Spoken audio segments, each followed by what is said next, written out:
पेण खोपोली मार्गावरील भोगावती नदी पुलाजवळ महिन्यापूर्वी झालेल्या अपघात एक ठार तर एक जखमी झाला होता। रस्त्यावरील खड्डा आणि संरक्षक कठडा नसल्याने ही दुर्घटना घडली होती।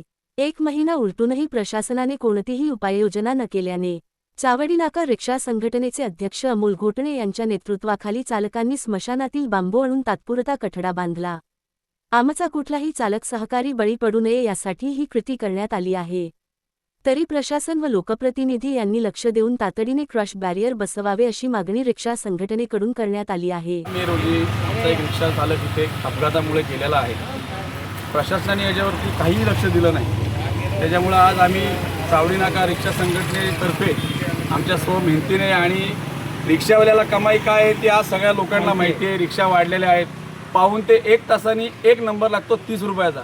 त्याच्यामुळे आम्हाला बांबू आणायला सुद्धा पैसे नाहीत। आम्ही स्मशानभूमीतले बांबू आणून हे सगळं इथे आज हे लावलेलं आहे। प्रशासनाला आमची एवढीच विनंती आहे की आज बांबू लावलेत तर त्यांनी उद्या येऊन तिथं पाईपचं रॅलिंग करावं, ही आमची विनंती आहे। दोन्ही साईडला जेणेकरून परत इथे कुठे अपघात होऊन एखादा आमचा बांधव बाईकवाला नको, गाडीवाला, रिक्षावाला, कुणी पण असतील तर त्याचा जीव वाचावा म्हणून आम्ही केलेला आहे। तर प्रशासनाला आमची एवढीच विनंती आहे की त्यांनी लवकरात लवकर इथं येऊन हे पुढील कार्य त्यांनी चांगल्या प्रकारे